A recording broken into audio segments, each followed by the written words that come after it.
The Music Room, a Vermont horror story, United States. Blackwood Academy sat in the snow-covered hills of Burlington, Vermont. During the day, it looked like a perfect New England boarding school. At night, it looked like something else entirely. Snow-capped mountain. The school had two sections. The New Wing, where hundreds of students studied and lived in the dormitories. And the Old Wing, a 100-year-old Victorian building that had been permanently sealed after a horrific incident in 1924. Nobody went near it. Nobody talked about it much. But everybody knew about Miss Ellen. Ghost. Ryan Carter was 21 years old. He was from Boston. He believed in science, logic, and making fun of people who believed in ghosts. His fiancée, Sarah, had just started working at Blackwood Academy as the new vice principal. Faced with steam from nose. One evening, they were walking across campus when Sarah pointed at the Old Wing. "Ryan, don't go near that building. Ever. Especially not at night." "Why?" Ryan grinned. 100 years ago, there was a music teacher there. Miss Ellen. She was brutal. If students played a wrong note, she would beat them with an iron rod. One night, the students locked her inside the music room. She suffocated. Her spirit has been there ever since. Ryan laughed out loud. "Sarah, you have a master's degree. You believe this stuff?" Smirking face. Sarah crossed her arms. "If you think it's so ridiculous, spend 1 hour inside the Old Wing tonight. Prove me wrong." Ryan said yes before she finished the sentence. Skull. He called his cousin Jake from Boston, who had driven up that weekend. Jake was the kind of person who got scared watching cartoon Halloween episodes. But when Ryan pressured him, he couldn't say no. Anxious face with sweat. At exactly 12:15 a.m., both of them were standing outside the Old Wing with heavy-duty flashlights. Burlington winter meant serious cold. Fog everywhere. Their breath coming out in clouds. Fog. The Old Wing's main entrance was sealed with heavy chains and a padlock. Ryan pulled bolt cutters from his jacket. The sound of metal cutting through metal rang through the frozen night air. "Ryan, please," Jake said.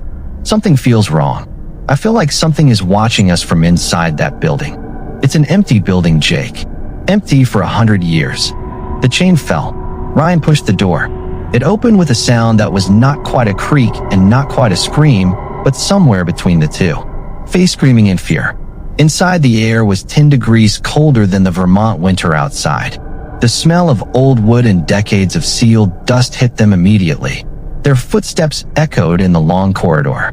Old paintings lined the walls. Portraits of teachers and students from another century. Their colors had faded to near nothing. But their eyes, somehow their eyes seemed fine. Seemed present. Seemed to follow. They reached the staircase to the first floor. Both flashlights flickered simultaneously, then went out. "Battery," Ryan said immediately. He slapped his flashlight against his palm. It came back on. Dim, yellowish, barely useful. Then from the floor above them, piano music. Skull. Slow. Deliberate. Every note slightly wrong. Like fingers that had forgotten how to be warm pressing down on keys. Classical music played by something that remembered music the way the dead remember being alive. Jake grabbed Ryan's arm. "That is not a Bluetooth speaker." Ryan said nothing. The smile was completely gone from his face. Then the piano stopped, and a woman's voice filled the entire corridor. Low, torn, wrong in every register. It came from everywhere and nowhere. It vibrated in the walls. Fearful face. "It's a speaker," Ryan said. But he was already moving toward the stairs, toward the voice.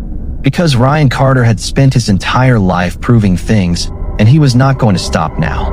Jake followed because he was more afraid of being alone in that corridor than of whatever was upstairs. Their breath came in visible clouds as they climbed, getting colder with every step. By the time they reached the first floor landing, the air was cold enough to hurt. A wooden sign on the door at the end of the hall said, "Music Room." Skull. Ryan pushed the door open. The room was destroyed. Broken instruments in every corner, violins, what had once been a cello, things that couldn't be identified anymore. Dust on everything half an inch thick. And in the center of the room, a massive black Victorian piano, perfectly intact, perfectly preserved, as if something had been taking care of it while everything else rotted. Nobody was in the room. "See," Ryan said. "Nobody. The door slammed shut behind them, Faye screaming in fear. The force of it cracked the window glass. The lights that had been dead for a decade sparked once and died again. Moonlight through the cracked windows was all that remained. Then from inside the sealed piano, scratching. Long, slow scratching, like fingernails dragging across the inside of the wood from within. Then the blackboard. A white chalk piece rose from the ledge by itself and began to write. Both of them watched it happen. Neither of them moved. The chalk wrote 4 words in perfect Victorian cursive. Here to learn or suffer.